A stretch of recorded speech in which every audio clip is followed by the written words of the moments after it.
Skip and Shannon Undisputed was probably one of the best sports debate shows I ever watched, in my opinion. Yes, it was better than First Take by far. Even with Max and Stephen A, that was a great show.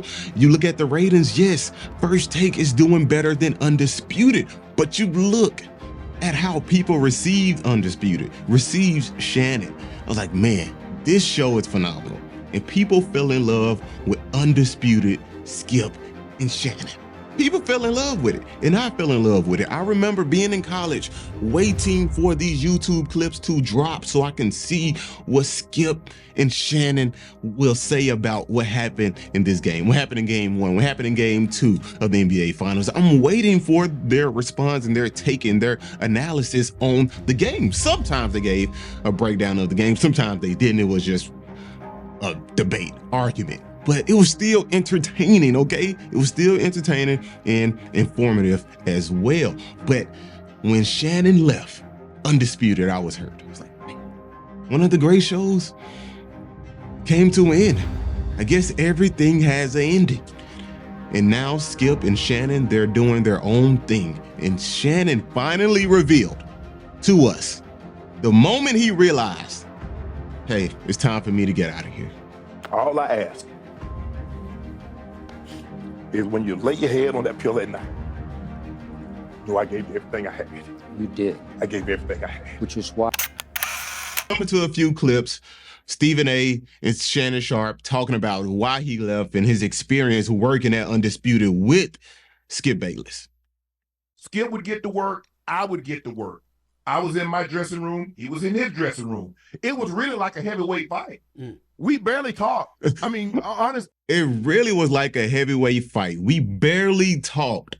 I'm surprised by that because I feel like the way Shannon talks about Skip, I thought they had a tighter and closer relationship than this. He goes to his dressing room, I go to my dressing room, and I'm like, hey, and we'll just work together. But you don't have to have a great relationship with your coworker to have great chemistry at all. You don't need that. But the friendship, I was like, man, I'm pretty sure they got a good, solid friendship. And I remember Shannon Sharpe saying, I'm not going to let, 6 bad months mess up 6, 7 good years. I guess they're just good working years, not good friendship years, right? You can be working with somebody. You can work with somebody and you can think as them. You can think of them as your friend, but they're not really your friend. They're just your work buddy or work friend. In this situation, I don't even know if they are work friends, but that's interesting. They barely talked. That's something I would have never noticed watching the show. Maybe these are paid actors, okay? Maybe Skip and Shannon are just paid actors, just good at acting every single morning. And Shannon got tired of acting. Maybe that's the case. Who knows? I mean, honest to God. We might say hello. We go to the bathroom. If we're passing each other in the bathroom, hello. That was it. It was not a carry on a conversation. It was very little communication. Why was that? Well, I take my cue from him. He was not a guy that was very talkative in the morning. During the breaks, he would get up and leave.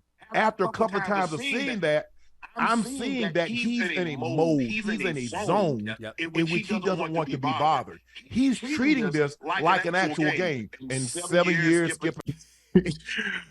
Yeah, that's what Skip, when you do something and you make what you do your personality, your identity. What Skip does is his identity. That's why he said, you know what? I don't want to have kids. Like, I really didn't want to get married because this is what I am committed to. I'm not saying this is what he worships, but if you don't worship God, if you don't worship Christ, you will worship something, whether it's your career, whether it's money, whether it's heathenism, you will worship something. Stimulate your nerve endings, you will worship something. It will happen. And that's what happens when you tie your identity in what you do. And that can be extremely dangerous. And it can make it hard for you to have relationships in the workplace. So that might be the case here. Who knows? We went to, I think we had brunch once. Brunch once? Okay. I'm surprised.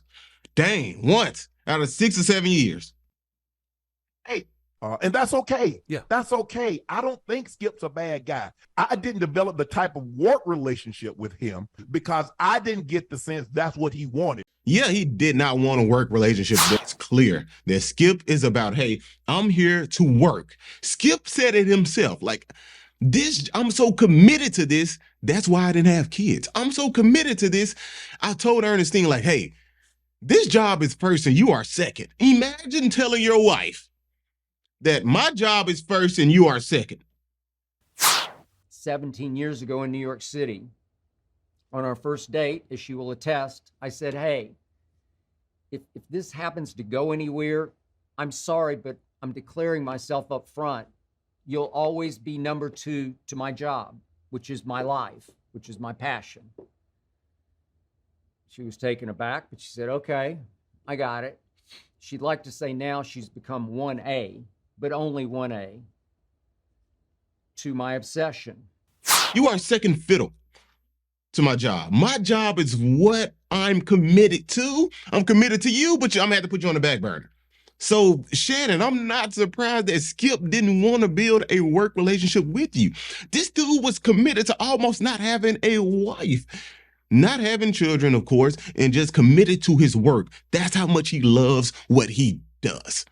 And you can love what you do, and it can turn out bad, and it can cause so many it can bring so many toxic relationships into your life. And it can be hard for you to cultivate relationships in your life because you are so committed to work and what you do. It's your identity.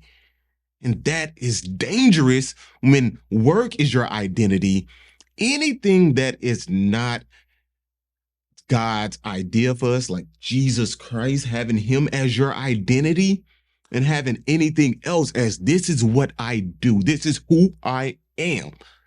And if you disrespect my work, I'm fully committed to my work. I have put everything else on the back burner. Relationships, it's hard to build. It's hard to build work relationships or personal relationships in general. Sheesh. Skip, I ain't know you like that. You take personal shots. No, I don't take personal shots. You started it. Time out. You would take a personal shot at me. I didn't take a personal shot at you. Wait a minute. What are you talking about? You would take a personal Put your glasses back on. Oh my goodness, Doc. I still laugh every time I hear it. Put your glasses back on. That's wild. That is wild. Put your glasses back on. Oh my goodness. As you reflect back on that moment, what goes through your mind and how much trouble was the relationship between you two in at that particular moment? A lot of that is my fault because there were times that led up to that I felt that shots were taken and I let it go. Felt like shots were taken and he let it go. Felt like shots were taken and he let it go. If you continue to let someone disrespect you, talk to you in any type of way, look at you in any type of way, say whatever they want about you, and they continue to do it, and you never correct them, you never give them any guidelines, okay? This is a clear line right here. I don't want you to cross that line. I don't want you to talk to me in that manner. Can you control your volume whatsoever? Like, fix the way you're talking to me. Let the person know so they can adjust, apologize, adjust, and move on. But if you continue to let it build up, it will continue to build up, and then it will turn out bad if you don't correct people when you feel offended. Now, I'm not one of those people like, hey, you just say something little and you get offended. Now it's just time to cry. No, because sometimes we feel offended by some of the tiniest things in the world that doesn't even matter. Okay, it doesn't matter, but we feel so offended by it. So I'm not into all like, hey, I feel offended by every single little thing that somebody says about me that I don't agree with. I don't think you should be offended in that manner, but if somebody just straight up disrespectful towards you, yeah, you can feel offended and you can respond in the right way, the right manner. I think Shannon did on the show in this situation. I feel like he responded correctly. But of course, they scream at each other all the time, so I wasn't surprised by that, right?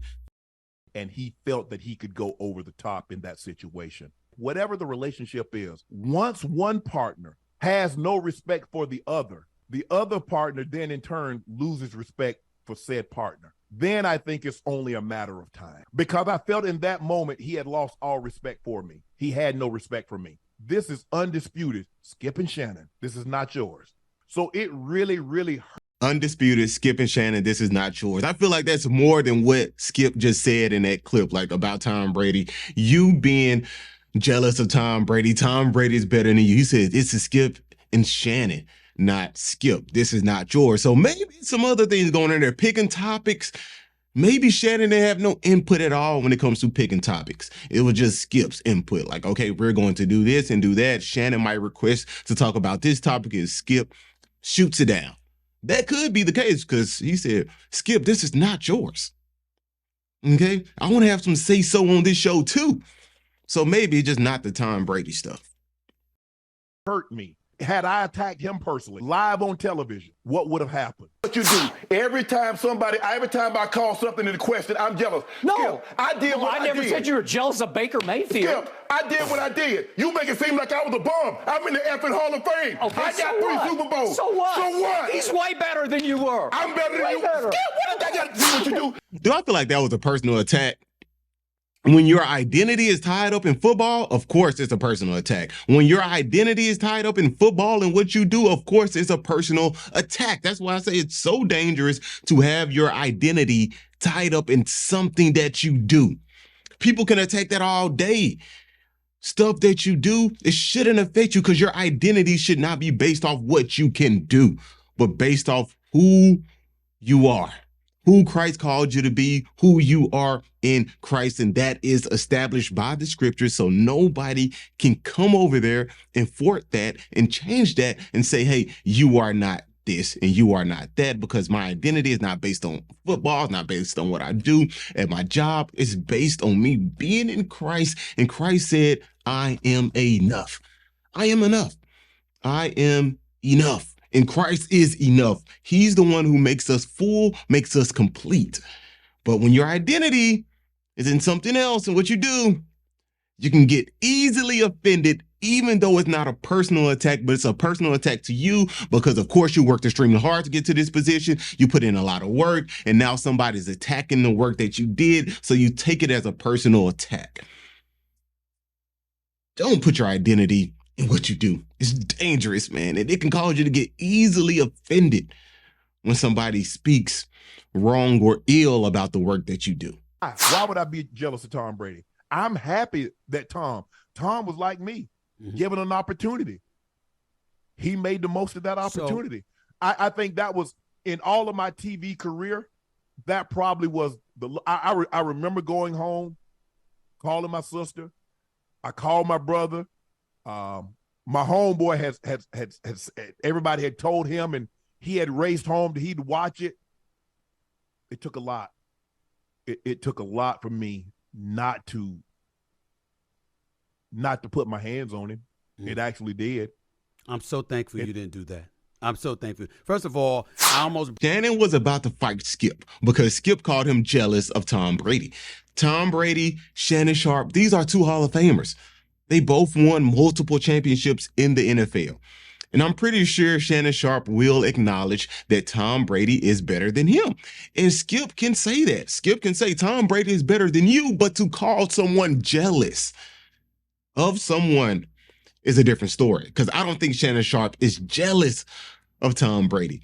And Shannon Sharpe was about to hit Skip Bayless over being called jealous. So we can say yes, and I will acknowledge that is out of hand. To try to fight someone or to have full anger or rage because somebody called you jealous on national TV, I don't think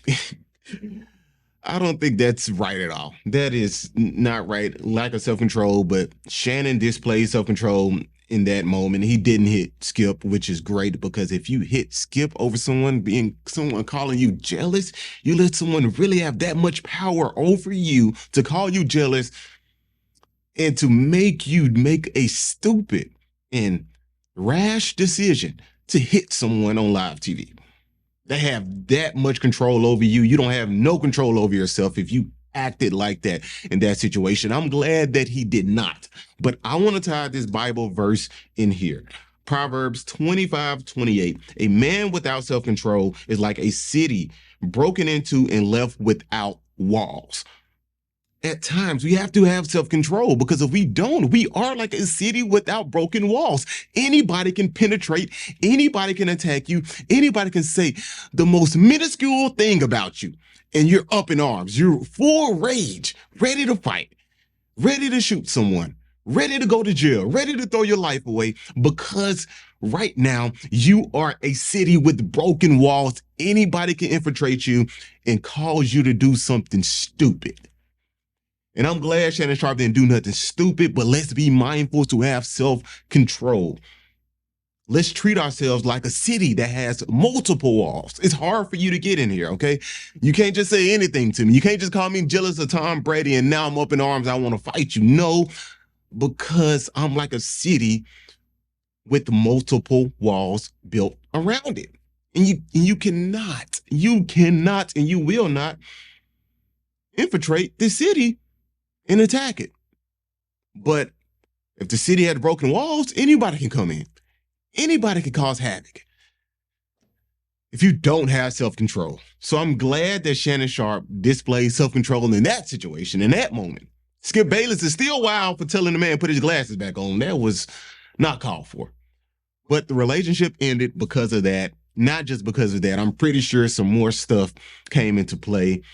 Probably Shannon not being able to pick the topics, but y'all let me know, please. I want to know, is Shannon in the right here? Was Shannon right for leaving Undisputed? Was Shannon Sharpe disrespected by Skip Bayless? When Skip Bayless called Shannon Sharpe jealous of Tom Brady, was that disrespectful? Yes or no? Let me know. I really want to know. I don't think it was disrespectful, but once you have your identity tied into the work that you do, anybody can infiltrate that city. Anybody can say some of the smallest, minuscule things about you, and you are up in arms, ready to fight, and now you are a hothead about to do something stupid. And he didn't do anything stupid. He contained and remained self-controlled, and he did the right thing by not hitting Skip on live TV. That would have been horrendous. His career would have been over because Skip called him jealous. Really? You are about to end my career because you call me jealous. Come on, man. I don't think so. But y'all let me know in the comments below. Gus, is this wrong? Yeah. Gus, is he right? Yeah, he's right. Let me know in the comments below. Your opinion here is really valued. Until next time, peace.